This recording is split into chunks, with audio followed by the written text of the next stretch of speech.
Baik, Assalamualaikum warahmatullahi wabarakatuh. Selamat datang di apa konten mengingat mengaji di pondok ya. Mengaji di pondok dan di konten kali ini kita akan eh, membuat sebuah konten ya, konten untuk membantu kita ya dalam menghadapi waktu yang akan datang, yaitu pentingnya menghindari konflik.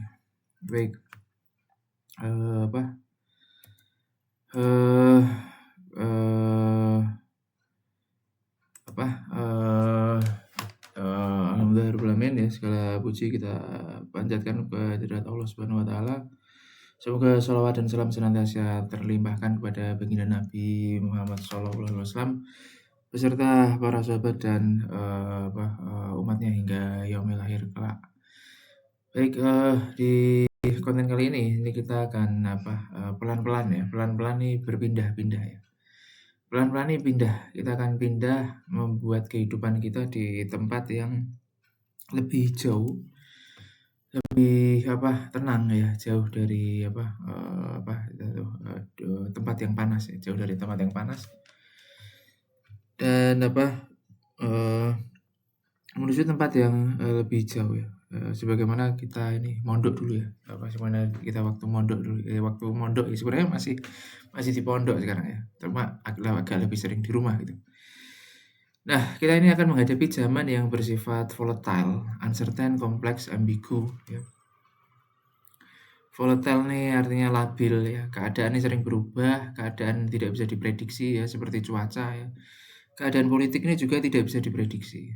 Uncertain itu juga uncertain itu juga zaman ini bersifat tidak pasti. Atau sedikit pemimpin yang bisa dipercaya ya, atau mampu membawa keselamatan secara dengan keamanan ya, bisa mengayomi itu, sedikit ya, sedikit. Ada kemungkinan juga muncul bahaya-bahaya kriminal ya, di waktu yang akan datang, dan juga gelombang elektromagnetik negatif ya, dari bangsa lain yang mengarah ke bangsa kita ini lebih tinggi gitu ya, lebih tinggi.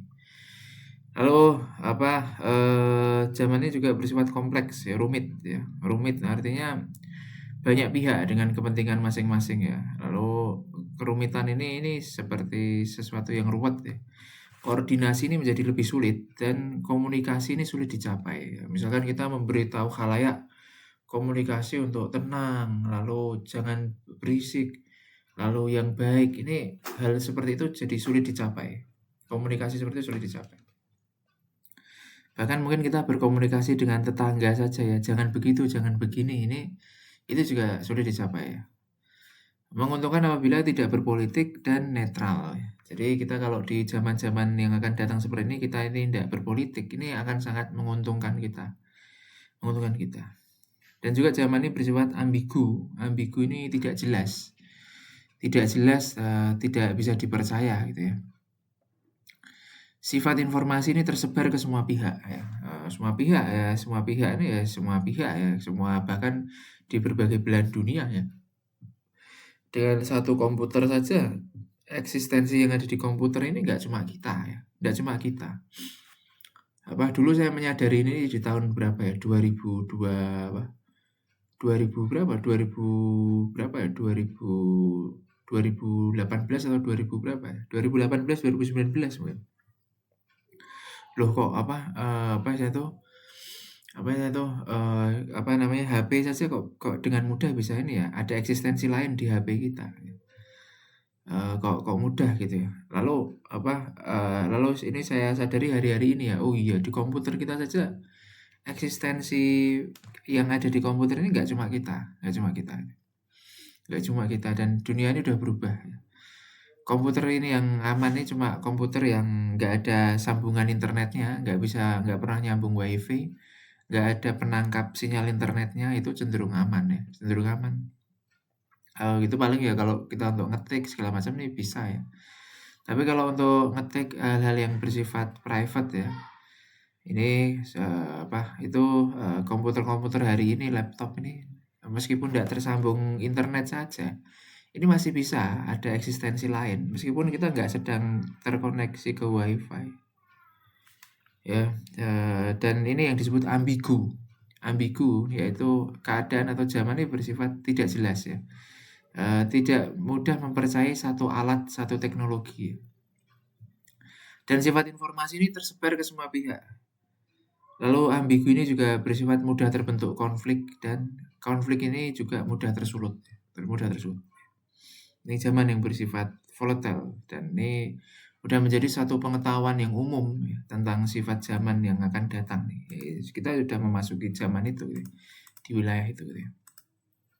Nah, menghadapi zaman yang tidak stabil ya, keadaan post-COVID ini memiliki kerentanan pada 3 hal ya. Nah, jadi setelah adanya virus kemarin 2019 ya, COVID-19, ini kita memasuki satu keadaan di mana keadaan ini nih ibaratnya keadaan perubahan atau keadaan adaptasi. Dan keadaan adaptasi itu ibarat satu pijakan yang kitanya biasanya kehidupannya berpijak di situ ini goyah ya. Goyah dan ada satu keretakan ya di dalam pijakan di kehidupan manusia di atas bumi ini. Dan keretakan itu tuh satu membentuk kerentanan ya. Vulnerability, satu kerentanan, kelemahan yang satu rentan ya, rentan, bersifat sakit gitu ya. Keadaan global ini bersifat sakit, rentan ya. Dan kerentanan itu memunculkan penyakit ya, yaitu krisis. Ya. Kerentanan ini muncul pada 3 hal, 1 ekonomi, ya. 2 geopolitik, 3 sosial. Nah, ekonomi ini bisa berbentuk penyakit ini di dunia hari ini membentuk krisis ya. Krisis ekonomi keuangan ya. Kalau hanya keuangan saja alhamdulillah ya, ekonomi ini aman, tetap jalan. Tapi kalau krisis ekonomi ini keuangan juga ikut biasanya. Juga ikut krisis gitu. Dan ini sudah antisipasi mulai 5 tahun yang lalu ya. 2020 ya, saya juga mulai mengantisipasi ini dari 2022 ya. Dari 2022 dan kemungkinan ini muncul keadaan seperti itu di 2028. Pecahnya krisis ini di 2028. Kemungkinan tapi ya di waktu itu kita memprediksi 2022 ini nggak krisis ya. Lalu kita tunggu 2023 juga nggak krisis juga. Ya semoga aja 2028 ini nggak pecah krisis seperti itu ya gitu. Dan lembaga-lembaga yang bertugas ini bisa bagus mengatasi itu. 2 geopolitik. Kerentanan post Covid ini juga mempengaruhi geopolitik ya. Ini tampak pada peperangan yang muncul. Peperangan ini nggak semakin mereda tapi malah tambah babak-babak peperangan ya. Peperangan itu udah cuma negara itu sama itu aja, tambah lagi negara lain. Dan ini adalah satu kerentanan ya pada keadaan politik global ya. Biasanya itu disebut geopolitik ya kalau seperti itu. Nah, lalu yang kita sulit membaca ini adalah di wilayah sosial. Ini kita sulit membaca. Sosial ini bisa berupa muncul kesenjangan. Artinya kelompok masyarakat yang dalam keadaan sulit ini semakin menghadapi kesulitan. Lalu kelompok yang di wilayah menengah atas ini semakin menjauhi ya, atau semakin menjauhi ini bisa satu seperti itu. 2 bisa muncul kesenjangan juga istilahnya itu gampangnya ini angka kriminalitas ya yang sulit dikendalikan. Nah, ini bisa muncul. Lalu kalau ini tidak bisa diatasi ya bisa muncul konflik ya, bisa muncul konflik sosial ya. Konflik sosial itu berarti kerusuhan kalau itu bersifat konflik gitu ya. Kerusuhan. Tapi kalau kita nih insya Allah enggak gitu. Lalu keadaan politik global yang panas ya. Di zaman yang tidak stabil ini tampak pada keadaan politik global yang panas. Tiba-tiba ada yang meluncurkan rudal, tiba-tiba ada yang menyerang suatu negara, invasi ya, tiba-tiba ada yang membariskan tank-tank ya di satu tempat misalkan. Lalu apa ya, tiba-tiba apa ya, banyak banyak serang apa gitu, hal-hal yang muncul ini ya, hal yang panas ini, keadaan politik global yang panas ini membuat tiba-tiba ada muncul peperangan gitu, 1, 2 gitu. Nah, itu zaman yang tidak stabil ini tampak juga pada keadaan politik global yang terdapat peperangan, lalu keadaan politik global yang dapat tereskalasi dan berlanjut peperangan. Jadi peperangan ini, keadaan ini bisa tereskalasi, memburuk ya, memburuk, tereskalasi, tersulut, lalu menjadi lebih buruk, tergelincir ke arah krisis, tergelincir ke arah keadaan yang buruk, pecah perang dunia ya. Tergelincir ke arah perang dunia. Nah, apalagi lanskap-lanskap ini mulai terbentuk ya, pihak-pihak ini polarisasi pihak-pihak tertentu ya, negara-negara tertentu ya. Dan itu bisa berlanjut ke peperangan gitu, berlanjut ke peperangan. Nih. Nah, keadaan global tersebut dapat berpengaruh ke berbagai bidang ya, ekonomi, politik, sosial ya. Di ekonomi ini perdagangan ini jadi kurang lancar ya, karena ketidakpastian global ya. Ini kalau kita membuat perusahaan nih, perusahaan ini aman atau enggak ya? Jangan-jangan nanti ada perang. Coba misalkan kita yang di negara Eropa misal. Di negara Eropa yang berbatasan ya, misalnya Jerman.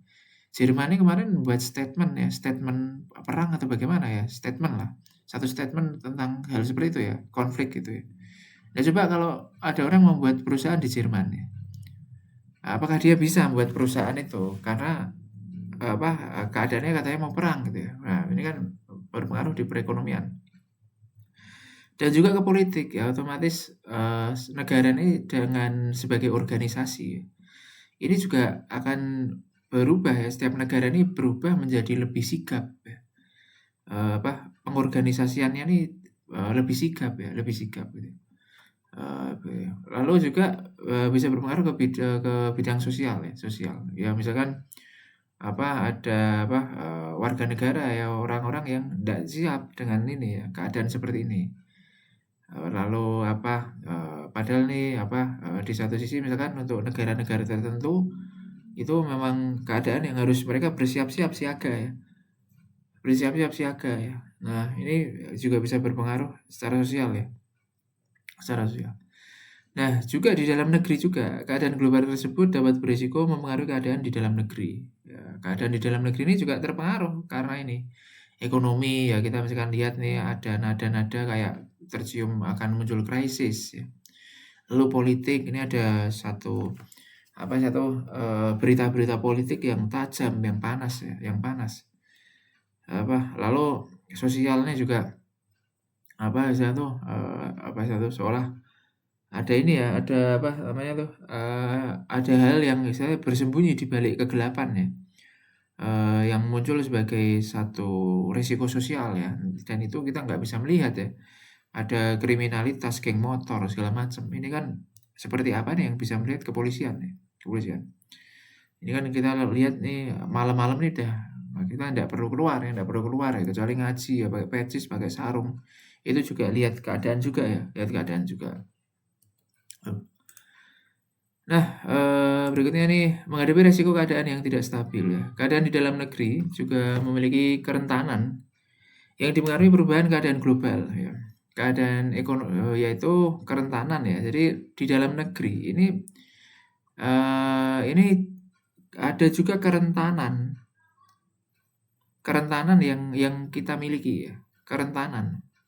Dan kerentanan ini ini muncul karena perubahan keadaan global. Ya, contoh misalkan di bidang ekonomi ya. Ini ada kerentanan terhadap krisis ya. Lalu di bidang politik ini juga ada kerentanan karena kebutuhan akan pertahanan misalkan ya. Sehingga keadaan politik ini juga membentuk satu keadaan tertentu ya, keadaan tertentu itu. Lalu juga sosial ini juga sama. Dengan keadaan yang kebutuhan akan level kesiagaan atau kesiapan tertentu. Ini kan secara sosialnya belum tentu itu bisa dicerna dengan baik ya oleh warga negara kan. oleh rakyat ini kan belum tentu bisa mencerna keadaan yang akan dihadapi ya. Nah, itu kan juga apa, ada kerentanan di sisi sosial ya ibaratnya. Hanya aja misalkan yang mengerti ini memang apa, ini ya yang ahli di situ gitu. Apa, contoh misalkan di bidang ekonomi ini, keadaan global ini punya pengaruh resiko munculnya krisis ya. Lalu di bidang politik ini ada pengaruh politik yang panas. Dan, apa, seolah-olah ini tampak resiko ketidakstabilan politik ya. Seolah-olah ini kok kayak, apa, ada resiko ketidakstabilan politik. Seolah-olah ini kayak tampak gitu. Wah, dengan level kesiapan yang kita butuhkan, level kesiagaan yang kita butuhkan, lalu keadaan sekarang nih kok seolah kayak jarak itu kok kayak ada ini ya, resiko ketidakstabilan politik. Nah ini apa, salah satu keadaan yang tidak stabil itu ya, keadaan yang tidak stabil. Apa, karena keadaan global gitu ya, karena kebutuhan kesiapan menghadapi keadaan global itu. Di bidang sosial terdapat pengaruh keadaan sosial yang panas. Nah, ini misalkan apa nih, apa, kelompok masyarakat tertentu ya, dengan warna tertentu memandang tajam kelompok masyarakat yang lain ya. Wah, ini apa satu, kamu nih misalkan keluarga PNS ya atau apa nah, namanya keluarganya keluarga piai ya atau ini apa, lalu juga apa, ada satu satu ini ya, satu satu sorotan seperti itu seolah-olah. Wah, ini apa, keadaan sosial ya, sosial gitu misalkan. Ini apa apa, juga apa, apa istilahnya tuh, ini juga keadaan sosial yang saya ikut memanas ya, ikut memanas karena keadaan global. Dan ini apa, secara umum ini keadaan ini seolah kayak ini ya, yang apa, nggak begitu ini ya, nggak begitu stabil gitu, atau ada risiko-risiko tertentu gitu ya, di satu-satu keadaan tertentu gitu. Menghadapi keadaan politik yang bersifat panas. Nah, sehingga tadi ada contoh di bidang politik ini ada keadaan yang panas ya, yang bisa kita lihat tadi. Ini bagaimana kita menghadapi itu ya. Kita harus melihat keadaan global ini memiliki pengaruh terhadap keadaan di dalam negeri. Keadaan global ini memiliki pengaruh terhadap keadaan politik di dalam negeri, ya kan? Antara level kesiapan yang kita butuhkan dengan apa, mungkin apa ya, keadaan yang kita keadaan yang kita miliki sekarang. Ini mungkin membentuk satu ini ya, satu satu membuat satu keadaan politik yang bersifat panas gitu ya. Lalu pengaruh keadaan global tersebut, keadaan politik menjadi panas. Ya, keadaan politik yang panas dapat dilihat melalui berita politik yang panas, adanya konflik politik, adanya statement-statement politik yang tajam, ya, adanya perubahan pada keadaan politik ini. Ini menunjukkan bahwa keadaan politik ini bersifat panas gitu ya, bersifat panas. Ya. Nah, apakah kita ini ya dengan hal yang panas nih kita menyentuh atau enggak ya otomatis, kita, menjauhi ya, menjauhi. Pentingnya menjauhi politik ya. Politik merupakan tempat pihak dengan berbagai kepentingan, politik merupakan tempat terjadinya konflik ya. Ini di politik ini tempat terjadinya konflik ya. Jadi kita kalau mau menghindari konflik ya menghindari politik udah enak. Berada di wilayah politik seperti berada di wilayah konflik ya. Apabila keadaan politik memanas, konflik akan tereskalasi. Nah, ini tujuan kita ya, supaya ketika keadaan politik memanas nih kita nggak ada di wilayah konflik dan sehingga kita nggak ada di wilayah panas gitu ya. Di waktu keadaan politik memanas atau panas, sering terjadi konflik, menjauhi politik menjadi penting sebelum keadaan memanas. Netral terhadap berbagai pihak yang muncul menjadi penting. Netral kita supaya menjauh ya bisa sukses menjauh ya netral. Netral ini tidak identik dengan satu pihak. Tidak memiliki corak satu pihak tertentu atau tidak, istilahnya tuh, memiliki kekuatan dengan satu pihak tertentu ya. Ini netral kita, netral itu, sebenarnya netral. Mengantisipasi munculnya keadaan politik yang panas menjadi penting. Nah, sehingga sebelum keadaan ini muncul, sebelum keadaan yang panas ini muncul, ini kita menjauhi dulu dan kita mengantisipasi dulu, nah itu. Dan kita beradaptasi gitu. Nah, ini penting gitu, penting gitu. Bukan malah berita politik kita ikuti terus, waduh ya, ini bisa terjebak kita ke keadaan panas itu. Pentingnya menghindari konflik ya. Konflik bersifat menguras energi, berisiko juga berbahaya ya, berbahaya. Konflik berisiko dimanfaatkan oleh pihak-pihak yang tidak bertanggung jawab ya. Kalau kita membawa nama baik negara ya, ini bisa dimanfaatkan ya oleh pihak-pihak yang tidak bertanggung jawab, diadu domba gitu ya. Konflik harus dihindari sebisa mungkin. Menghindari konflik dapat dilakukan dengan menghindari politik. Ini paling mudah. Menghindari politik ini enak, kita menghindari konflik ya. Menghindari berita politik, menghindari mengomentari berita politik, netral, dan tidak terlalu dekat dengan suatu pihak ya, pada pihak tertentu gitu ya. Pada pihak tertentu. Nah, ini misalkan nggak identik dengan corak tertentu gitu. Corak tertentu, warna tertentu ya, itu kita menghindari, tidak terlalu dekat pada pihak tertentu.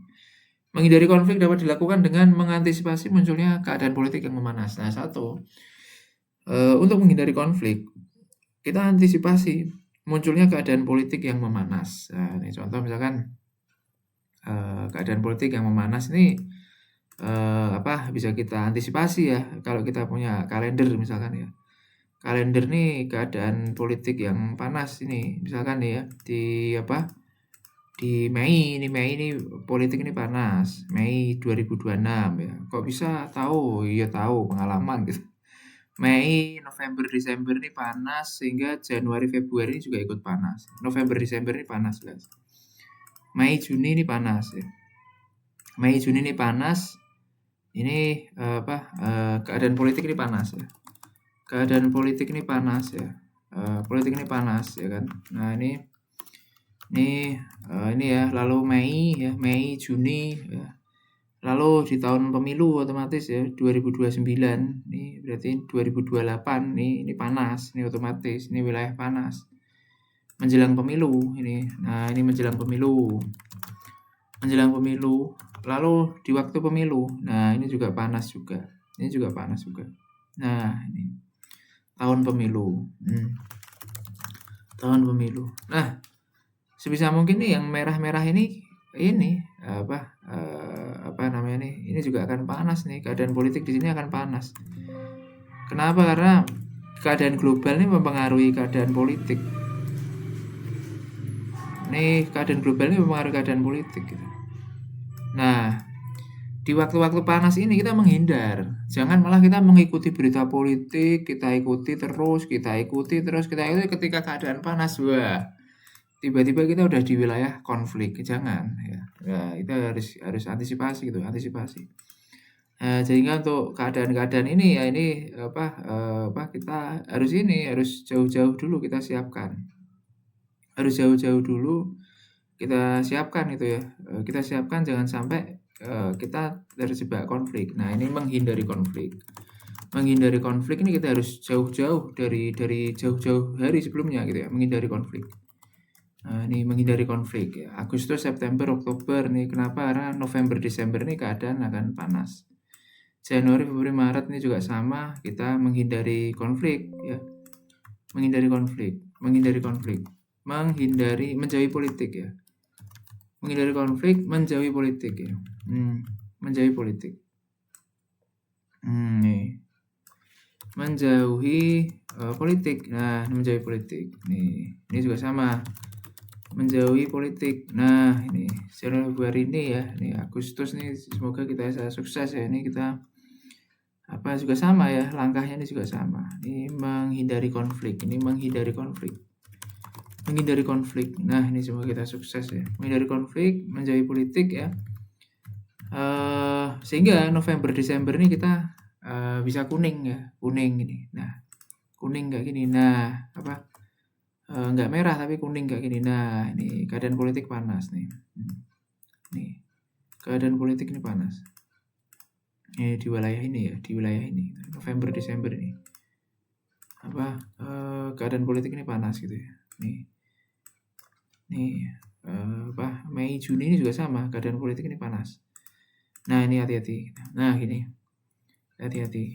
Nah, gini. Nah, apalagi ini ya, di tahun pemilu itu ya. Ini juga sama. Nah, ini kita menghindari konflik nih. Kita hijau dulu.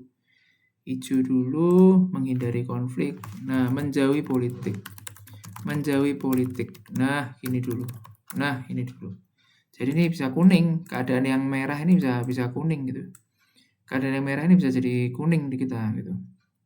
Nah, begitu juga ini. Ya, bayangkan nih 2028 nih menjelang pemilu ya, kita menghindarinya dari awal ya, dari awal gitu, dari jauh dulu gitu, dari jauh gitu. Nah, mengantisipasi ya, menghindari panas pemilu, panas pemilu, panas menjelang pemilu, menjelang pemilu. Menghindari keadaan panas ya, menghindari keadaan panas menjelang pemilu. Nih, nah, ini kita harus antisipasi ini Agustus ya, menghindari keadaan panas menjelang pemilu. Nah, sehingga ini bisa kuning kita. Nah, ini kuning. Nah, tahun menjelang pemilu ya. Tahun menjelang pemilu. Nah, ini hati-hati kita. Ini jangan petentang-petenteng di tahun ini, bahaya. Ini istilah itu energi ini kita hati-hati itu tahun menjelang pemilu. Nah, lalu 2029 tahun pemilu ini juga sama. Ini juga itu bahaya, kita harus hati-hati. Harus hati-hati. Nah, ini harus jangan di wilayah ini. Jangan di wilayah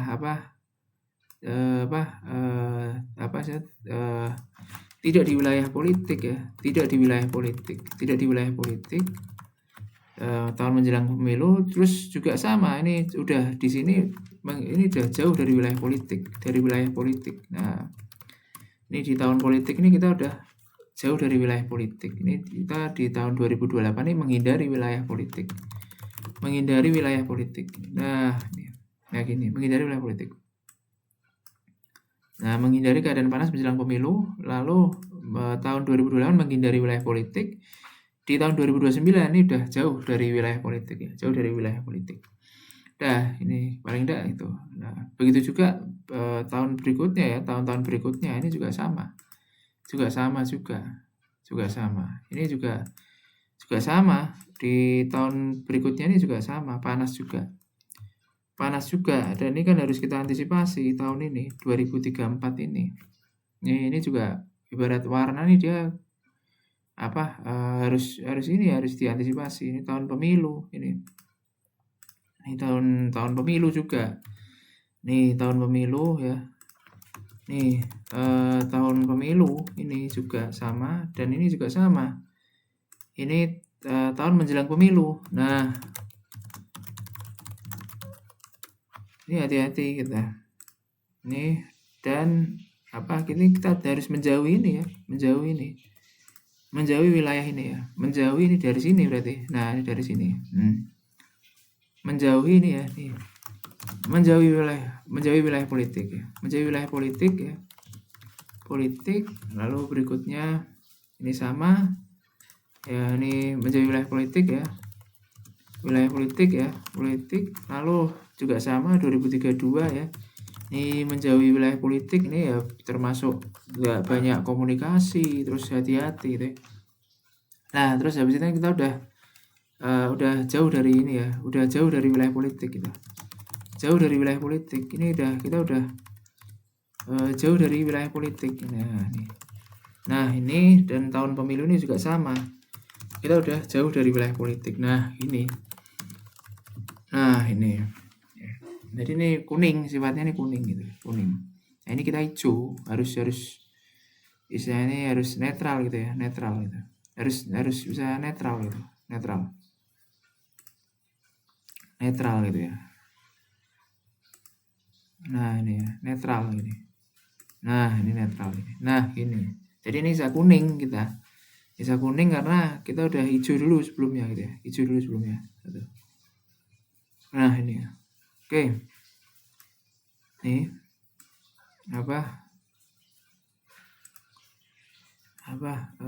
Netral gitu. Nah, gini ya. Nah, gini. Nah, ini jadi menghindari keadaan panas menjelang pemilu ini. Nah, ini kita harus hijau, harus sukses hijau gitu ya. Harus sukses hijau gitu. Nah, ini. Nih. Nah, ini ya. Ini sukses hijau gitu ya. Nah,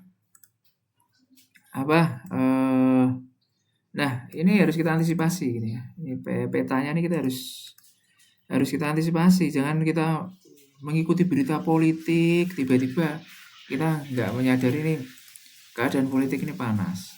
Terus kita udah terjebak di konflik. Ya, jangan sampai seperti itu. Nah, lalu berikutnya ya. Berikutnya ini ya menghindari konflik dapat dilakukan dengan mengantisipasi munculnya keadaan politik yang memanas. Untuk menghindari keadaan politik yang memanas diperlukan pemahaman, kesadaran, dan kesabaran yang baik. Nah, ini pemahaman, kesadaran aja tidak cukup kalau kita tidak punya kesabaran ya. Ketika keadaan politik memanas, kesabaran yang cukup akan sangat menolong. Kesabaran ibarat pintu ketika angin berembus kencang. Nah, bayangkan keadaan politik yang panas ini ibarat angin ya, angin yang berembus kencang. Kalau kita nggak punya pintu, ya otomatis angin itu akan berembus tanpa penghalang ya. Tapi kalau kita punya pintu, ini angin itu ada yang menghalangi. Ya. Nah, itulah kesabaran, kesabaran, kesabaran, kesabaran. Mengantisipasi keadaan politik yang panas. Keadaan politik global mempengaruhi keadaan politik di dalam negeri. Ini ya, perubahan lanskap politik global mempengaruhi keadaan politik di dalam negeri. Ya. Keadaan politik menjadi panas ya contohnya. Mengantisipasi waktu-waktu munculnya keadaan politik yang panas akan sangat membantu. Menjauhi politik akan lebih mudah dilakukan apabila keadaan politik yang panas dapat diketahui dan dijauhi. Seperti tadi ya, kita tahun-tahun politik ini hati-hati ya. Hati-hati, kita jauh-jauh dari situ gitu. Jauh-jauh dari situ. Menjauhi politik yang lebih mudah dilakukan apabila keadaan politik yang panas dapat diketahui dan dijauhi. Ada dua sikap melihat keadaan politik yang panas. Nah, ini melihat keadaan yang panas ini kita punya dua sikap sebagai orang ya, sebagai manusia orang. Satu, kita bersifat heroik ya, mendekati dan mendinginkan. Nah, ini menurutku jangan. Kenapa? Karena ini bahaya, itu bahaya. Jangan ya. Jangan bersifat mendekati dan mendinginkan. Ini jangan. Lebih baik kita mengantisipasi, menghindari, menjauhi. Itu lebih aman. Mengantisipasi, menghindari, menjauhi. Itu lebih aman. Nah, jadi lebih hemat energi segala macam. Nah, itu ya. Nah, ini lebih mudah ya, lebih mudah. Mengantisipasi, menghindari, menjauhi. Ini lebih mudah, lebih mudah. Lalu berikutnya, memprediksi dan mengantisipasi keadaan politik yang panas menjadi penting. Nah, penting ya, ini penting sekali. Nah, penting.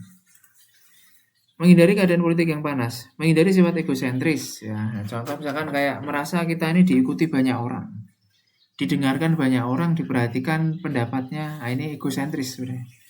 Egosentris. Dianggap merasa punya perlindungan dan pengayoman yang cukup. Nah, itu juga egosentris juga. Egosentris sebenarnya termasuk.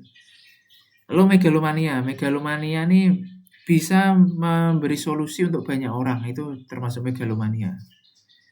Bisa memberi solusi untuk banyak orang. Lalu bisa memimpin ya. Bisa memimpin itu juga tergolong megalomania. Merasa merupakan pemimpin ya di antara banyak orang, ini juga megalomania. Nah, ini penting kita menghindari sifat itu ya. Lalu penting untuk menghindari sifat merasa punya kekuatan tertentu. Misalkan kekuatan jaringan, kekuatan pertemanan ya, atau kekuatan tertentu. Ini merasa punya kekuatan tertentu, ini malah justru kita bisa bertindak gegabah ya. Merasa punya satu kekuatan tertentu, ini malah justru kita bisa bertindak gegabah, dan justru malah kita bisa meremehkan orang, ya kan? Kenapa? Karena kamu udah punya kekuatan seperti ini ya. Kamu itu siapa ya? Lalu kamu itu kenal kita enggak? Kenal aku enggak? Nah, malah kita bisa seperti itu ya. Kenapa? Karena merasa punya kekuatan tertentu ya. Ya kalau kita punya kekuatan alhamdulillah, tapi jangan terus membawa-bawa perasaan kita ini punya kekuatan tertentu ya, jangan merasa terus seperti itu gitu ya. Jangan merasa terus seperti itu gitu ya. Lalu berikutnya merasa berhak atas posisi politik tertentu. Wah, ini banyak sekali ya yang seperti ini ya. Misalkan santai, capek, lalu kapan-kapan kita bisa nyalon anggota dewan misalkan. Ini sama seperti itu, merasa berat atas posisi politik tertentu, merasa punya satu porsi ya, dengan satu keadaan posisi politik tertentu atau posisi tertentu. Wah ini kita berteman lalu, di antara pertemanan ini cuma hanya beberapa orang aja, kalau ada satu kekuasaan kita ada satu posisi tertentu, merasa ada satu porsi di situ, itu nggak perlu, itu bahaya. Bahaya karena itu namanya posisi politik. Posisi politik ini pasti di wilayah konflik ya, di wilayah konflik itu bahaya, bahaya. Jadi tidak usah merasa memiliki posisi politik tertentu atau posisi tertentu di waktu yang akan datang. Ya, di waktu yang akan datang merasa saya orang penting misalkan, di waktu yang akan datang ini tidak perlu merasa seperti itu. Malah justru dengan adanya seperti itu malah kita akan dilihat, disorot ya, wah ini mau kemana, lalu mau merugikan atau enggak, lalu mau mengganggu atau enggak, ini pasti kita akan disorot ya, disorot itu. Jadi jangan merasa kita ini punya satu posisi tertentu di waktu yang akan datang nih, malah itu bahaya ya, bahaya menguras energi gitu. Menguras energi. Namanya egosentris ya, megalomania tadi. Merasa sebagai orang penting, nah ini juga sama. Kita ini orang penting, pendapatnya didengarkan, nah itu tidak perlu ya, tidak perlu, itu penting sekali. Menghindari sifat seperti ini penting supaya tutur kata kita, perilaku ini selalu baik, santun ya. Dengan orang nih kita tidak merasa lebih penting. Lalu tidak merasa lebih punya masa depan yang diperhatikan atau di waktu yang akan datang lebih diperhatikan nih, tidak perlu seperti itu. Tidak perlu merasa seperti itu, sebaiknya dihindari. Kenapa? Karena itu menumbuhkan arogansi namanya. Menumbuhkan arogansi istilahnya. Lalu menghindari sifat kurang terpuji, ya ini dari pemahaman ya. Pemahaman akan satu leadership ya, leadership, kepiawaian dalam memimpin, membawa diri, kepiawaian sebagai orang yang diteladani misalkan. Ini harus pemahaman itu harus berubah ya. Lalu berikutnya menghindari sifat kurang terpuji, ini sifat karakter arogansi ya. Ini arogansi tadi ya, tidak santun ya, misalkan bisa menyapa tidak menyapa, bisa istilah itu memberi senyum, memberi pengayoman ya, tidak mengayomi ya, tidak memberikan sikap yang mengayomi ya. Bisa senyum memilih menunjukkan HP dan siapa kita, ID kita misalkan. Ini kurang santun sebenarnya. Semua orang nih punya identitas dan semua orang nih punya nama baik juga. Nah, kita bayangkan di tengah orang ya, ini kita menunjukkan ini nama baik kita. Wah, ini kurang santun sebenarnya. Kurang santun. Mending kita memilih bersikap santun. Memilih bersikap santun. Lalu menghindari sifat merasa punya jasa. Nah, ini sebenarnya riya. Ini kalau dalam mengaji namanya riya atau tidak ikhlas ya. Merasa punya jasa. Ini bahaya ya. Untuk bangsa negara kita merasa punya jasa, tapi tiba-tiba kalau kita menghadapi keadaan yang sulit ya, karena kita merasa punya jasa, kita seolah merasa berhak diperlakukan dengan seperti ini ya, dengan perlakuan yang hormat. Tapi ternyata kita mendapat perlakuan yang tidak santun misalkan, atau misalkan perlakuan yang negatif misalkan, atau pandangan yang negatif misalkan. Pada perlakuan ini tapi pandangan dan sikap yang tidak hormat misalkan. Nah ini kita akan sulit adaptasi kalau kita merasa punya jasa. Loh, kita nih punya jasa. Ini kita akan sulit adaptasi. Ya, sulit beradaptasi gitu ya. Kenapa? Karena merasa punya jasa dan dalam asumsi kita nih orang ini memperlakukan kita dengan hormat ya, seolah-olah nih. Dengan satu standar nih memperlakukan kita dengan hormat misalnya. Nah, ini ketika ada yang tidak bersikap hormat ya kita marah. Karena harusnya nih kita dipandang dengan hormat ya. Misalkan turun dari mobil, lalu membawa HP ya, menjaga parfum ya. Tapi terus ada yang kurang hormat ya misalkan, misalkan kasir atau misalkan, siapa misalkan tukang parkir misalkan, atau siapa yang kurang hormat misalkan. Ini kita akan marah ya, kesulitan nih adaptasi. Kenapa? Karena merasa punya jasa pada bangsa, pada negara. Nah, sebenarnya nih tidak perlu seperti itu, tidak perlu seperti itu. Ya, wajar saja karena kita punya bangsa, negara, cinta tanah air. Ini wajar saja kita memberi kontribusi ya untuk bangsa negara kita nih. Ya biasa saja ya, biasa saja. Ya seperti kayak kita tinggal ya, apakah kita mau tinggal di tempat yang tidak subur ya. Berarti kan menjaga suburnya, hijaunya, atau baiknya bangsa kita, negara kita ini kan harusnya. Kenapa? Karena kita tinggal di lingkungan itu ya. Seperti membersihkan rumah ya, atau menghias rumah ya. Nah, kita karena tinggal di rumah, hidup di dalam rumah itu ya, menghias rumah, membersihkan rumah itu ya untuk kebutuhan kita. Jadi lucu kalau kita ini malah, oh ini kan saya punya jasa. Ya memang itu kita tinggal di situ ya.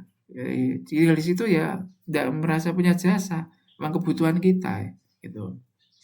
Nah, merasa perlu apresiasi ini juga tidak perlu. Misalkan kita setelah menghadapi satu keadaan ya, sukses menghindarkan bahaya yang akan datang ya. Atau kita menepis bahaya yang akan menghampiri negara. Misalkan kita waktu itu di Korea ya, menghadapi itu membuat satu tesis ya, untuk sistem pemerintahan berbasis elektronik ya di Korea. Lalu untuk negara ya, lalu tahun 2010 ya kita melihat persaingan perdagangan bebas dengan China, kita juga membuat skripsi untuk itu misalnya. Nah itu terus kita merasa perlu apresiasi, nggak perlu ya. Kenapa? Karena ya seperti tadi, itu ruang hidup kita ya, ruang hidup kita di sini, di sini ruang hidup kita ibaratnya. Seperti rumah tadi, kita menghias rumah, kita beri gorden, kita beri karpet, kita beri hiasan dinding, kita beri kaligrafi. Ya ini untuk kebutuhan kita sendiri ya, kita beri wangi-wangian. Ya ini untuk kebutuhan kita ya. Jadi lucu kalau merasa perlu apresiasi. Emang itu untuk kenyamanan kita ya, untuk kenyamanan kita. Wah, ini biasanya harus tidak disadari ya, tidak disadari setelah berhasil menangani atau menghadapi satu keadaan tertentu, sukses, aman, lancar, tentram, damai semua, lelah, merasa perlu apresiasi ya udah perlu. Itu menghias rumah, ibaratnya membeli karpet ya, atau menghias rumah kita ya. Ini tidak perlu seperti itu, tidak perlu merasa perlu apresiasi, menunggu apresiasi ya, menunggu standing applause ya. Biasanya kalau akademisi pidato ya di podium ya, keynote speech ya, lalu pidato begini lalu sangat menarik, standing applause. Tidak perlu mencari seperti itu, tidak perlu. Lucu ya, hiasan yang kita punya kita butuh juga untuk kita sendiri ya. Kita butuh untuk kita sendiri ya, malah kita menunggu apresiasi. Ya sudah, kita duduk saja dengan apa yang ini ya sudah kita buat sebagai hiasan itu ya, kita duduk saja gitu. Duduk saja. Emosional ini juga sama. Ini tidak perlu ya membawa emosi, menyimpan emosi ini malah akan jadi hal yang bisa menggelincirkan sewaktu-waktu. Ini tidak perlu ya, tidak perlu. Bisa menggelincirkan sewaktu-waktu ya. Jadi tidak perlu dibawa-bawa, tidak perlu disimpan-simpan ya. Ya memang kita hati-hati dan lebih memilih sikap yang lebih baik dan lebih menguntungkan gitu aja. Memilih sikap-sikap yang lebih baik saja. Memilih akhlak-akhlak yang lebih baik. Lalu berikutnya, menghindari sifat mudah bereaksi. Ini juga jangan ya, apalagi kayak di tahun-tahun yang panas. Waduh, kita tidak hati-hati, tidak siap-siap dari sekarang, ada tahun-tahun yang panas, kita mudah bereaksi. Wah, metenteng begini, semua serba metenteng ya. Di keadaan yang panas ini semua serba metenteng. Ini kita tidak hati-hati, mudah bereaksi. Waduh, kita bisa kerepotan, atau bukannya kerepotan, tapi bisa kehabisan energi. Tidak usah. Jangan mudah bereaksi ya. Coba bayangkan kita jalan di tengah pasar atau di tempat banyak orang, dan orang itu sedang marah-marah, ya. Orang itu sedang marah-marah, ibaratnya kita jalan di wilayah preman ya. Coba kita jalan di situ terus otomatis kan orang akan melihat melihat dengan pandangan begini begini, ya kan? Lalu apa, dengan apa, satu sorotan begini begini. Nah, bayangkan kita kalau mudah bereaksi, ya kan? Waduh, kita bisa apa namanya, menghabiskan energi ya, bisa menghabiskan energi. Jangan mudah bereaksi. Seperti naik motor di jalan ya, kita misalkan naik motor, motornya motor ini ya, motor apa namanya, motor balap misalkan ya, motor balap. Terus yang disalip juga sama, motor balap juga. Wah, kita bisa dikira memancing mengajak balapan misalkan. Oh ya enggak, misalkan kita pakai motor balap, ada motor balap yang nyelip, sweng. Ya sudah, tidak usah bereaksi. Tidak usah bereaksi. Jangan mudah bereaksi. Jangan mudah bereaksi. Namanya gegabah atau gimana? Gegabah. Mudah bereaksi. Lalu berikutnya, mudah meresponnya juga tidak perlu. Jangan mudah merespon. Ya. Kenapa? Karena kalau ini bagus, kita punya sifat ini bagus. Tidak mudah bereaksi, tidak mudah merespon. Ini akan sangat menyelamatkan dan akan sangat menolong di keadaan-keadaan yang sulit gitu ya. Di keadaan yang sulit sangat menolong gitu ya. Sangat menolong gitu ya. Jadi jangan mudah bereaksi, jangan mudah merespon ya. Jangan mudah merespon. Ibarat itu satu pancingan ya, ibaratnya apa tuh? Satu bola yang dilempar. Kenapa kita mengejar bola itu ya?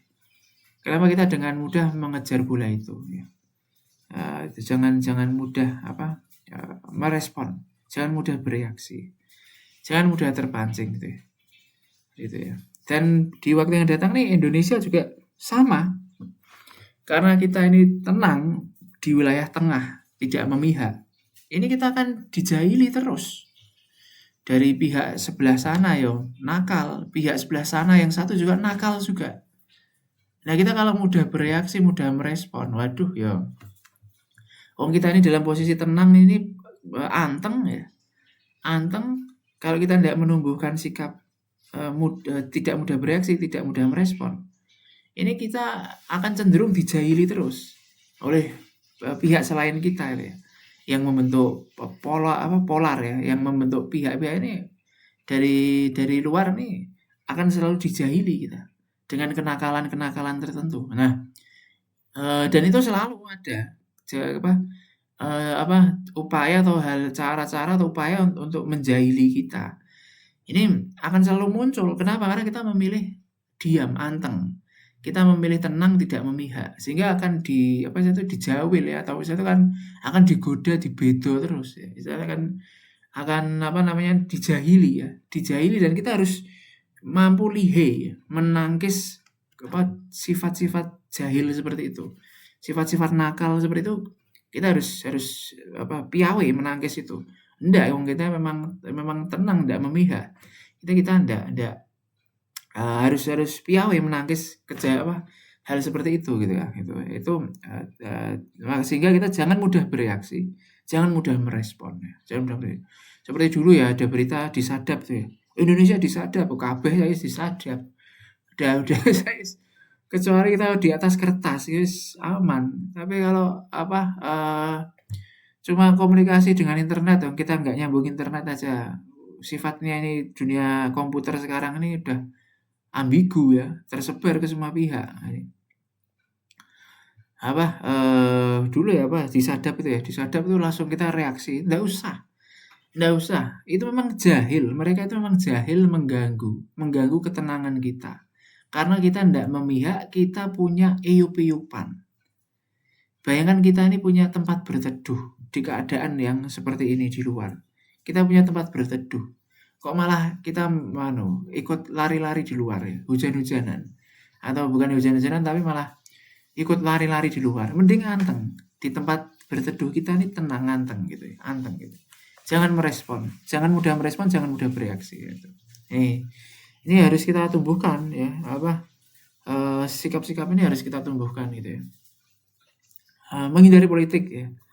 Menghindari berita politik ya, menghindari bidang yang bukan keahliannya, ndak usah mengikuti berita politik, kita ikuti terus, waduh, itu nanti kalau sampai ke wilayah panas, terus habis itu muncul emosional kita ini udah terbentuk, misalkan dengan satu preferensi tertentu, itu kita bisa terjebak di wilayah panas itu gitu. Jadi ndak usah. Menghindari berita politik ndak usah diikuti gitu ya, apalagi dikomentari ndak usah. Menghindari bidang yang bukan keahliannya ini ndak usah ya, ndak usah ya. Misalkan kita nggak di bidang, komunikasi, hubungan luar negeri, nggak di bidang di bidang-bidang yang bukan kita ya, kita cuma sebatas pengetahuan umum kita. Nah, sebatas pengetahuan umum kita, kebutuhan kita beradaptasi sudah cukup. Nggak usah menghindari ya, kita hindari bidang yang bukan keahlian kita, kita hindari. Nah, ini akan cenderung aman. Contoh, ada berita politik, wah kita bukan ahli politik, oh nggak usah. Ada berita tata negara ya, lalu wah ini, bukan keahlian kita juga, kita kan nggak ahli tata negara, nggak ahli ini kan, kita kan misalkan nggak wilayah hukum, hukum anak S1 pun juga belum tentu di level itu pemahamannya ya. Nah, kita hindari. Karena apa? Karena bidang itu bukan keahlian kita atau bukan bidang keahlian kita gitu ya. Menghindari komentar atas suatu berita, wah misalkan grup WhatsApp, ini begini, disebar, ndak usah. Ndak usah ya, jangan mengikuti, grup yang panas, ya kan ada grup yang panas tertentu kan, berita begini, dicerna semua, ini ndak usah. Hindari. Menghindari berita politik, menghindari komentar berita politik. Misalkan ya, misalkan siapa negara ini menyerang negara ini ya, kita komentari. Ndak usah, malah repot kita. Belum tentu juga kita dengan negara itu ndak berdagang ya. Contoh misalnya dengan Amerika saja.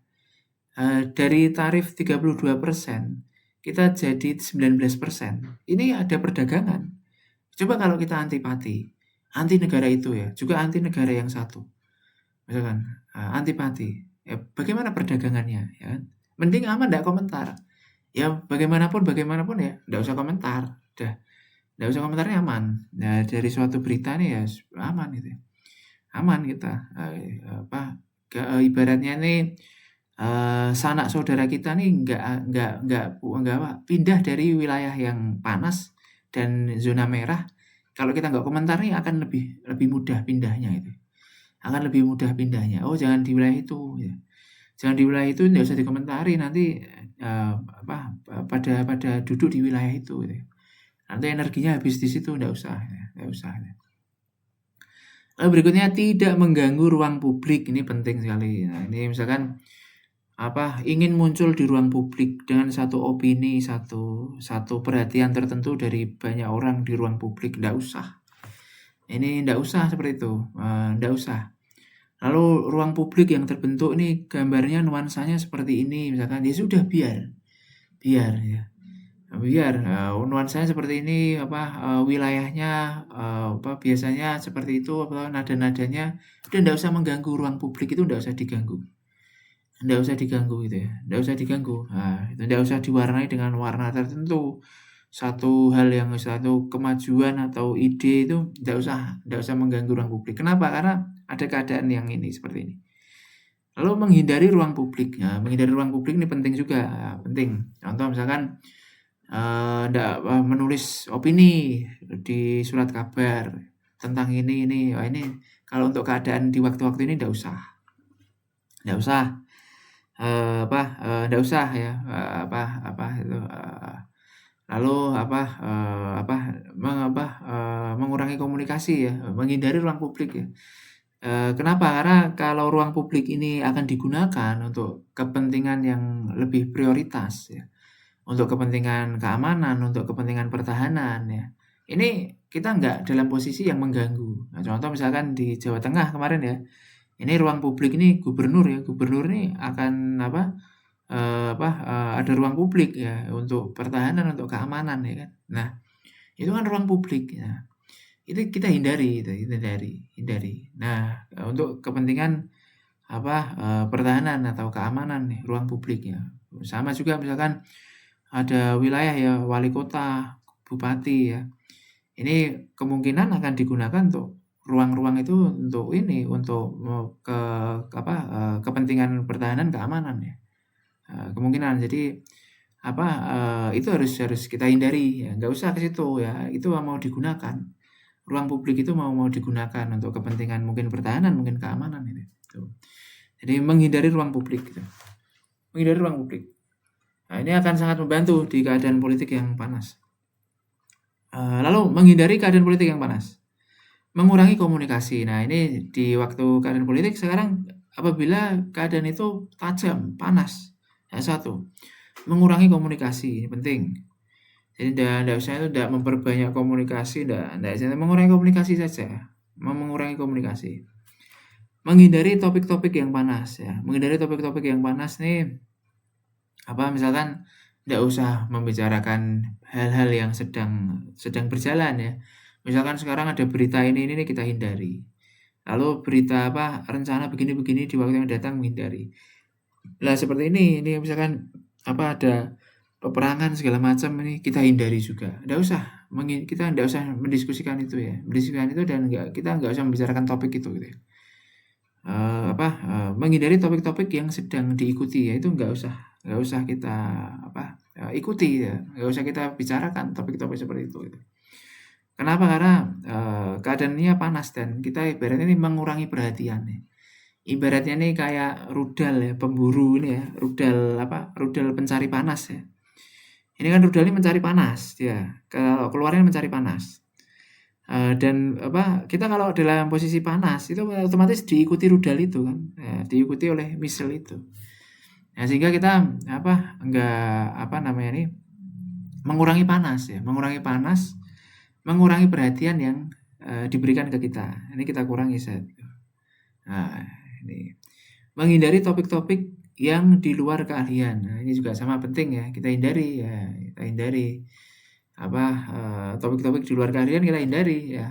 Misalkan kita batasi saja, kita cuma bicara soal ini saja gitu. Ini saja gitu. Tapi di luar itu kita enggak tahu, kita enggak menguasai, istilahnya enggak menguasai, atau ada yang lebih ahli. Nah, itu. Lalu berikutnya menghindari perbedaan pendapat. Nih harus ya, ini di keadaan seperti ini kok kita kekeh pendapat kita seperti ini, jangan, seharusnya seperti ini, jangan seperti itu, tidak bisa seperti itu ya, bukan tidak seperti itu, tapi di waktu keadaan seperti ini itu merugikan. Kekeh dengan satu pendapat di satu keadaan, meskipun itu benar, itu merugikan, bisa merugikan. Nah, ini saya melihatnya dulu ya, ada bajak laut namanya Jack Sparrow ya.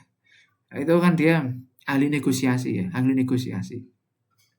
Sifat karakter dia itu satu, tidak punya pendapat sebagai pendirian. Ya, ibaratnya nanti yang dia jadikan satu pedoman negosiasi ini untung rugi saja, untung rugi.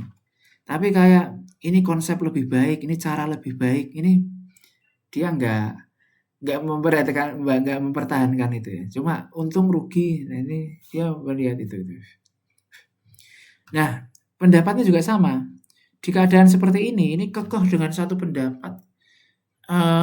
Cara yang benar seperti ini. Ini seperti ini ya, harus seperti ini. Ini merugikan. Udah enggak usah. Mending menghindari perbedaan pendapat dulu gitu ya. Menghindari perbedaan pendapat gitu. Menghindari keadaan politik yang panas ini di keadaan-keadaan yang tajam seperti itu gitu ya. Lalu berikutnya menetralisir sentimen ya. Nah, ini tidak memiliki sentimen tertentu pada pihak tertentu, ini tidak usah ya. Tidak usah. Ini saya sama semua kepala negara ini. Semua kepala negara. Sama tokoh ya, semua tokoh. Saya dengan pihak manapun ini saya enggak berbakat punya ini ya, punya kebencian, sentimen ini saya enggak seperti itu. Tapi fanatisme juga enggak. Fanatisme juga enggak. Sama juga. Ketidakcocokan ya paling ya kok seperti itu ya itu. Nah, kok seperti itu gitu. Misalnya kok negara kok istilahnya itu memberi toleransi itu dengan warna seperti itu. Nah, paling ya kayak gitu, tapi sampai melawan, terus habis itu Mas itu memberi komentar, saya enggak, di situ enggak tipe menyimpan sentimen. Kenapa? Karena memang apa, istilahnya itu, saya bisa memahami orang dengan perannya nih apa, saya bisa memahami gitu. Jadi, menetralisir sentimen ini penting ya, tidak memiliki sentimen itu pada pihak tertentu. Kenapa? Supaya ada ruang untuk komunikasi. Misalkan kita punya sentimen ya, kita sentimen ke satu pihak, lalu pihak itu sentimen ke kita. Gimana kita bisa komunikasi ya? Nggak bisa, komunikasinya akan sangat buruk ya, akan sangat buruk. Tapi kalau kita nggak sentimen, ya kan nggak sentimen, terus kita punya ruang, kita perlihatkan, kita nggak punya sentimen, kita bisa apa itu, apa, ada kemungkinan kita bisa membuat satu komunikasi yang lebih baik ya, satu komunikasi yang lebih baik gitu. Nih. Lalu tidak merasa memiliki jasa tertentu pada pihak tertentu, misalkan kayak apa sih, misalnya tuh, mendukung suatu pihak misalkan ya, mendukung suatu pihak ya, apa, kayak pondokku ini kan dulu kan waktu pemilu waktu dulu kan ada posternya ya, ada posternya di depan pondok ya, di depan pondok tapi nggak di dalam pondok. Di depan pondok ada posternya, ada posternya itu. Terus apa, nggak perlu kita merasa memiliki jasa tertentu, nggak perlu. Nggak perlu gitu ya, nggak perlu gitu ya. Nggak perlu merasa memiliki jasa tertentu pada pihak tertentu. Terus apa, lalu, kenapa? Ya, karena supaya lebih mudah adaptasi gitu. Dan supaya lebih netral ya, supaya lebih netral. Jadi kalau kita membawa-bawa jasa, iya kalau kita komunikasinya bagus. Kalau enggak, loh kalau enggak kita yang kita asumsikan nih, loh perasaannya kita punya jasa pada satu pihak tertentu ya. Tapi ketika kita asumsikan itu, loh kok komunikasinya jelek sekali. Nah, kita sulit adaptasi. Kenapa? Karena merasa punya jasa. Tapi kalau kita tidak merasa memiliki jasa, kita akan peka dengan komunikasi ini peka. Loh, meskipun ini seolah nih kayak, kita ada jasa tertentu misalkan ya.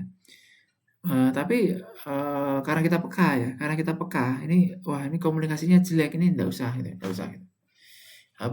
Kita bisa adaptasi. Kita bisa adaptasi karena nggak merasa memiliki jasa. Ibaratnya kita bisa melihat level ya, orang yang penting, lebih penting, orang sangat penting, terus hati-hati dalam berkomunikasi gitu. Jadi kita bisa lebih mudah berkomunikasi ya dengan level-level orang karena merasa tidak memiliki jasa ya. Merasa tidak memiliki jasa gitu ya. Jadi orangnya dengan perannya ini otomatis di bidangnya ini punya satu level tertentu gitu ya. Nah, kita kalau tidak merasa memiliki jasa, kita kan lebih mudah beradaptasi di situ. Tapi kalau kita ini merasa memiliki jasa, kita datang atau kita tampak di suatu tempat, ini kita seolah kayak menagih ya dengan satu kebanggaan ya dari kita misalkan, aduh ini kayak seolah kayak menagih itu enggak perlu. Itu enggak usah merasa memiliki jasa itu. Enggak usah merasa memiliki jasa.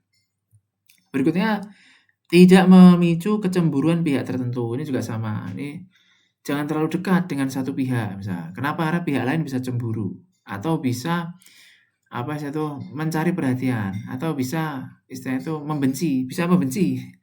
Kenapa? Karena kita dekat dengan satu pihak tertentu. Kita bisa dibenci pihak lain, ya kan? Kita bisa dibenci pihak lain. Dekat saja bisa memicu kecemburuan ya. Apalagi mendukung ya. Apalagi mendukung itu kita bisa dibenci pihak tertentu ya, pihak lain.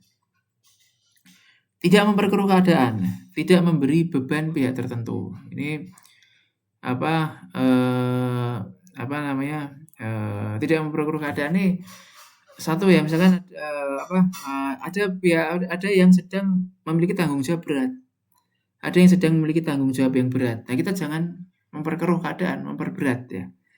Memberi beban ya pihak tertentu ini enggak usah ya. Ada yang menghadapi persoalan yang sulit, nggak usah kita memberi beban ya, jangan menambah urusan ya, jangan menambah urusan, jangan menambah beban gitu ya, ini penting. Nah, menjauhi pandangan pihak-pihak yang berpolitik ya, ini lebih penting lagi ya. Ini kalau kita dilihat oleh, orang-orang yang berpolitik, pihak yang berpolitik, ini kita harus berpikir, "Lah, ini kenapa kok kita diperhatikan ya? Apa kita punya kekuatan politik misalkan? Apa kita punya kekuatan politik atau kita punya apa, satu hal yang mengganggu ya?" Nah, ini kita harus berpikir seharusnya, ini kenapa kok kita diperhatikan oleh pihak-pihak yang berpolitik gitu ya? Apakah kita terlalu terlalu main bola ya berarti? Terlalu mencari perhatian ya, terlalu menarik perhatian misalkan. Nah ini, kita harus berpikir ya, kita harus berpikir, oh nggak perlu seperti itu ya, nggak perlu seperti itu gitu ya. Ibaratnya, jangan, ketika kita melihat apa, istilahnya itu kita ketika ada pihak-pihak yang berpolitik ini memandang kita, ini kita harus, eee, pindah, oh ini berarti di kursi yang keliru atau di wilayah yang keliru, kita pindah ke wilayah yang netral, yang hijau, ya, yang tidak mengganggu orang ya, tidak mengganggu pandangan orang atau tidak mengganggu fokus orang gitu ya, tidak mengganggu fokus orang gitu. Menghindari pandangan pihak-pihak yang berpolitik. Nah, lalu kita hindari ya, kita hindari. Wah, enggak, kita nih enggak orang penting ya, kita enggak orang penting ya. Kita enggak orang penting juga apa, kekuatan kita juga sebagaimana orang ya, biasa saja ya, artinya terbatas gitu, terbatas gitu. Menghindari pandangan pihak yang berpolitik. Lalu tekun dengan latihan, tetapi tidak membentuk kekuatan tertentu. Nah, lalu kita, tekun aja dengan latihan kita gitu ya, tekun dengan latihan kita. Tapi jangan sampai kita membentuk kekuatan tertentu ya, membentuk kekuatan tertentu ini nggak perlu gitu ya, malah itu bisa menuai pandangan ya, bisa bisa dipandang, kok begini-begini, nggak perlu gitu. Nggak perlu seperti itu ya. Jadi tekun aja dengan latihan tapi, sewajarnya saja. Nggak usah sampai muncul satu kekuatan tertentu, nggak perlu seperti itu, nggak perlu gitu. Netral dan tidak membentuk kekuatan politik tertentu, nggak usah ya, nggak usah ya. Istilahnya itu, misalkan nih kayak apa ya, kalau aku sih emang nggak pernah ya membentuk kekuatan politik ini nggak pernah ya. Nggak usah ya, nggak usah ya. Kenapa? Karena memang apa, eee, apa namanya, wilayahku tuh di sains ya, di sains ya. Jadi nggak di politik gitu, nggak di politik. Di sains, jadi kita nggak membentuk kekuatan politik tertentu gitu ya, nggak membentuk kekuatan politik tertentu dan politik ini memang wilayah konflik dan kita menghindari itu gitu ya, menghindari itu. Jadi ibaratnya itu kayak, guru ya, yang diulang itu banyak ya, nggak hanya satu 2 pihak saja ya. Netral kayak saintis nih ya, aku kan yang kuperhatikan kan nggak cuma Indonesia aja. Negara lain dengan persoalannya, persoalan, penyerapan dan penggunaan sainsnya, ini kan aku memperhatikan itu. Oh itu game teori jangan dipakai untuk seperti itu ya. Game teori dan keuangan ini enggak seperti itu solusinya. Terus habis itu artificial intelligence ya, dengan game teori itu enggak seperti itu caranya. Ini kan semua negara yang tak perhatikan. Bagaimana mereka menggunakan sains ya. Jadi harus harus imbang, enggak memihak gitu. Enggak memihak. Enggak memihak gitu. Netral dan tidak membentuk kekuatan politik tertentu. Kayak aku ya misalkan di Ungaran ya. Ini kan memang di sini kan udah ada satu tatanannya ya, gitu. Udah satu tatanannya, satu warnanya itu. Aku juga nggak memunculkan satu kekuatan tertentu kan juga enggak. Menampakkan dan membuat satu hal tertentu ini juga enggak juga gitu. Enggak juga gitu. Lalu tidak identik dengan suatu kelompok tertentu. Nah, ini juga sama. Ini enggak ibaratnya ini netral gitulah, netral gitu. Netral-netral saja gitu. Netral-netral saja. Tidak identik dengan satu kelompok tertentu gitu ya. Tidak identik itu ya juga bisa berarti tidak terlalu antipati gitu ya. Tidak terlalu antipati atau menjaga jarak tapi juga jangan memberikan pandangan yang tajam gitu. Jangan memberikan pandangan yang tajam tapi juga menjaga jarak dengan disiplin gitu ya. Menjaga jarak dengan disiplin gitu. Itu penting gitu, tidak identik dengan suatu kelompok tertentu. Misalkan menjaga jarak dengan pendidikan itu cukup, lalu apa, menjaga jarak ya dengan apa misalkan ya, dengan apa ya, lebih ya, lebih lagi misalkan apa, untuk menjaga jarak itu cukup gitu. Mendoakan pemimpin ya, tetapi tidak mengambil posisi terlalu dekat. Nah, ini juga penting juga, karena yang namanya pemimpin ini otomatis dia punya posisi politik ya, punya posisi politik dan apa, itu juga apa, satu hal yang bisa bisa ini ya, ya harus harus disikapi dengan cara tertentu gitu ya, atau istilahnya itu, bisa membuat kita berada di posisi tertentu gitu ya. Jadi terhadap pemimpin ini kita mendoakan ya, mendoakan saja, tetapi tidak mengambil posisi terlalu dekat. Nah, ini penting gitu sih. Nah, itu ya, pentingnya menghindari konflik gitu ya, pentingnya menghindari konflik dan apa, menjauhi politik ya, menjauhi politik gitu, menjauhi politik. Baik, itu aja, konten kita kali ini ya. Kita lanjut di waktu berikutnya, semoga ada manfaatnya ya. Wabillahi muwaffiq, ila aqwamit thoriq ya, assalamualaikum warahmatullahi wabarakatuh. Sampai jumpa di konten berikutnya. See you. Assalamualaikum warahmatullahi wabarakatuh.